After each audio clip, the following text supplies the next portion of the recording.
भारत विश्व का सबसे पुराना और सबसे बड़ा लोकतांत्रिक देश है। देश में कुछ ऐसी घटनाएं भी घटी हैं जहां संविधान की मूल आत्मा के साथ छेड़छाड़ करने का एक कुत्सित प्रयास किया गया है। देश उसे लोकतंत्र में एक काला अध्याय के रूप में देखता है। आज ही के दिन कांग्रेस की उस समय की प्रधानमंत्री श्रीमती इंदिरा गांधी ने आपातकाल की घोषणा 50 साल पहले की थी, जो केवल एक राजनीतिक घटना नहीं थी, बल्कि लोकतंत्र पर सीधा हमला था, एक कुठाराघात था।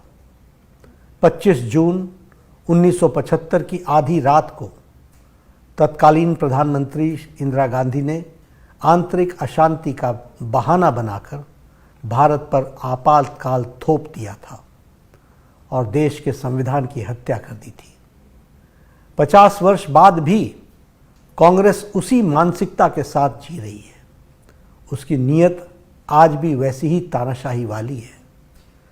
1975 में हाई कोर्ट ने इंदिरा गांधी को चुनाव में आचार संहिता के उल्लंघन का दोषी ठहराया था और उन्हें 6 वर्षों के लिए किसी भी निर्वाचित पद पर रहने से अयोग्य करार दिया था। रातों रात प्रेस की बिजली काटी गई, सारे विपक्ष को जेल में डाल दिया गया, झोंक दिया गया, प्रेस की आज़ादी छीन ली गई।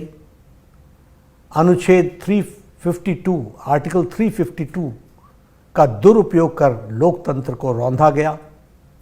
संसद और न्यायपालिका को अपंग बना दिया गया और 26 जून की सुबह देश पर कांग्रेस की तानाशाही सरकार ने आपातकाल थोप दिया।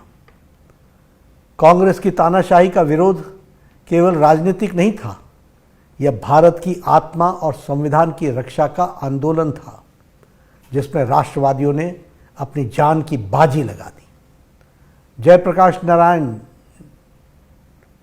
और चौधरी चरण सिंह जी, साथ ही साथ अटल जी, आडवाणी जी, राजमाता विजयराजे सिंधिया जी, मुरली मनोहर जोशी जी सहित पार्टी के और विचार परिवार के हजारों कार्यकर्ता को इंदिरा गांधी की सरकार ने जबरन जेल में डाल दिया था। हमारे प्रधानमंत्री श्री नरेंद्र मोदी जी ने एक जिम्मेदार कार्यकर्ता के रूप में तानाशाही सरकार की आंखों में धूल झोंकते हुए लाखों समर्पित स्वयंसेवक कार्यकर्ताओं के साथ कांग्रेस की सच्चाई को हर गांव, हर गली और हर घर तक पहुंचाया था। आपाल की इन्हीं कहानियों आदरणीय प्रधानमंत्री श्री नरेंद्र मोदी जी के संघर्ष और अनसुनी घटनाओं को पुस्तक the emergency diaries years that forged a leader में शब्दों में पिरोया है। देश में संविधान की हत्या के 50 वर्ष में आपातकाल का दंश याद रखना और याद दिलाना दोनों जरूरी है, क्योंकि कांग्रेस आज भी उसी तानाशाही मानसिकता के साथ जी रही है। हम सबको यह पुस्तक अवश्य पढ़नी चाहिए कि किस तरह से कांग्रेस ने देश के लोकतंत्र को कुचलने की साजिश रची थी। लोकतंत्र के उपासकों ने किस तरह से अपने प्राणों की परवाह न करते हुए संघर्ष को प्रकाष्ठा कर कांग्रेस की इस साजिश को विफल किया था।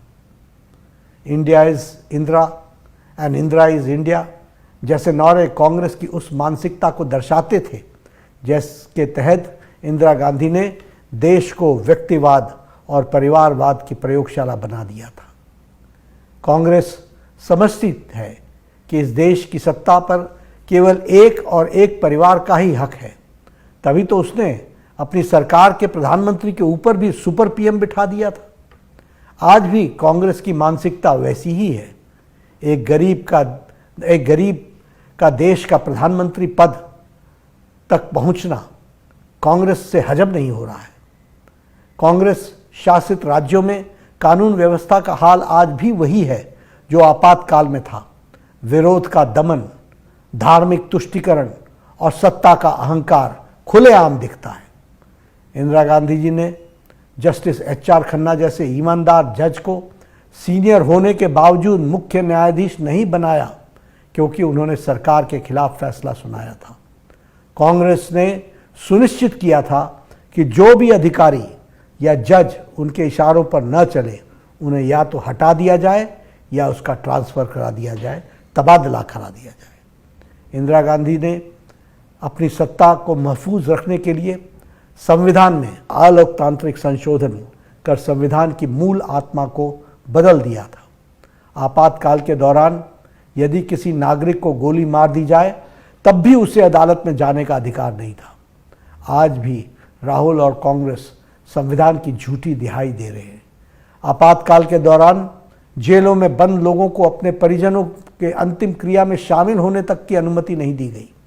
कांग्रेस ने आपातकाल के लिए आज तक अपने किए के लिए कभी भी माफ़ी नहीं मांगी है। 2024 का लोकसभा चुनाव से पहले कांग्रेस बाकायदा बहिष्कृत पत्रकारों की लिस्ट जारी की थी, जिनकी डिबेट में जाने से कांग्रेस प्रवक्ता को मना किया गया था। जहां एक ओर तो वो अपने शासन में पत्रकारों पर मुकदमा करते हैं, वहीं दूसरी ओर विपक्ष में होने पर उनका बहिष्कार करते हैं।